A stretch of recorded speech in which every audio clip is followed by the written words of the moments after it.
The story of Genghis Khan, the leader who would one day shape entire empires, began amid harsh trials. Born as Temujin around 1162 in the Kentai Mountains of northeastern Mongolia, he entered a world marked by fierce tribal conflicts and limited resources. Temujin's early life was shaped by his father, Yasugai, a respected but contested chieftain of the Borjigin clan who commanded a band of warriors and maintained key alliances. Tragically, when Temujin was about 9 years old, Yasugai was poisoned by rival Tartars on his way back from arranging his son's betrothal to Borte, a young girl from the Ongerad tribe. Yasugai's death left the family vulnerable, and former allies deserted them in favor of stronger leaders. This betrayal left Temujin's mother, Hoelun, to lead their family in a hostile environment. Hoelun and her children were cast out and reduced to surviving by hunting and fishing.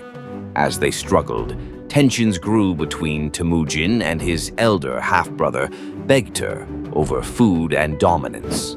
The rivalry came to a tragic end when Temujin, driven by frustration, killed Begter, a haunting but formative moment that foreshadowed his fierce will to protect his own interests. Temujin's life took another turn around age 12 when he was captured by the Taichiud, a rival clan. They bound him with a kangu, a wooden collar meant to shame him. But with the help of a Taichiud sympathizer, he escaped after several months, sparking his rise among Mongol warriors who admired his determination. By the time he returned to his family, they had only 9 horses, which were soon stolen in a raid by the Taichiud. In a bold move, Temujin pursued the raiders and recovered his horses with the aid of Boor Shu, a young warrior who would become a loyal companion. Around 1177, at roughly 15, Temujin formally returned to claim his bride Borte.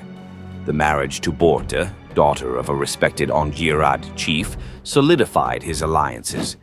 Although Temujin's lack of wealth required him to work for her family as a herder, shortly after their marriage, however, the Merkit tribe, seeking revenge for a long-standing family dispute, raided Temujin's camp, abducting Borte in the attack. Temujin escaped but was devastated by her loss.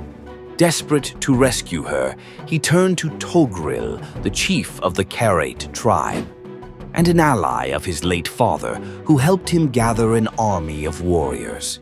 With Togril's forces and the support of his friend Jamuga, Temujin launched a bold raid against the Merkit. In the ensuing battle, Borte was rescued, though she was already pregnant from her time in captivity. Despite the uncertainty surrounding the child's lineage, Temujin accepted the boy, Jochi, as his son. Jochi's birth, however, would later fuel tension between him and his younger brother, Chagatai, who often questioned Jochi's legitimacy.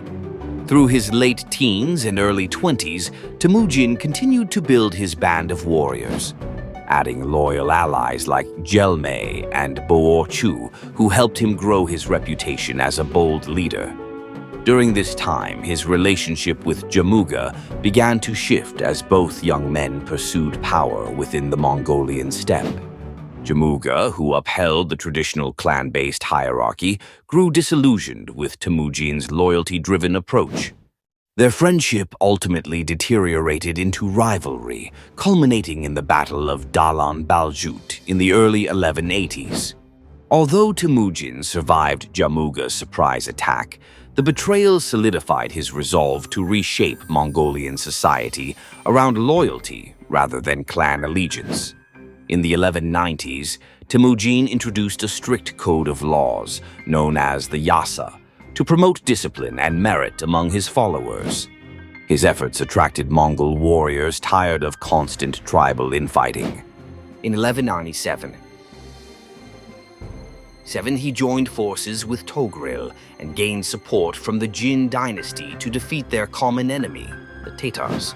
This campaign boosted his prestige and expanded his following, but intensified his rivalry with Jamuga, who still led the Jadarad clan. By 1200, Temujin had gathered enough power to launch a campaign to unify the Mongol tribes. His victory over the Tatars in 1202 demonstrated his ruthlessness as he ordered the execution of every male taller than a cart axle to prevent future rebellions. In 1204, he decisively defeated the powerful Naman tribe, a major step toward consolidating control over the Mongol tribes.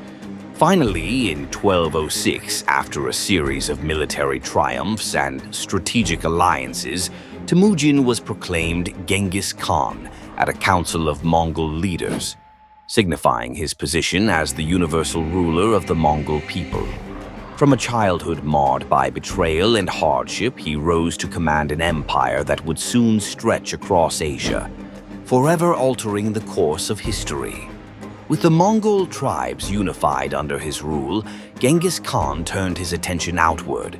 His first target was the Xia Kingdom, which controlled important trade routes between Central Asia and China. Genghis Khan's forces defeated the Xia in a series of brutal campaigns, forcing them to become his vassals. His next target was the Jin dynasty in northern China, which had once supported him but now posed a threat.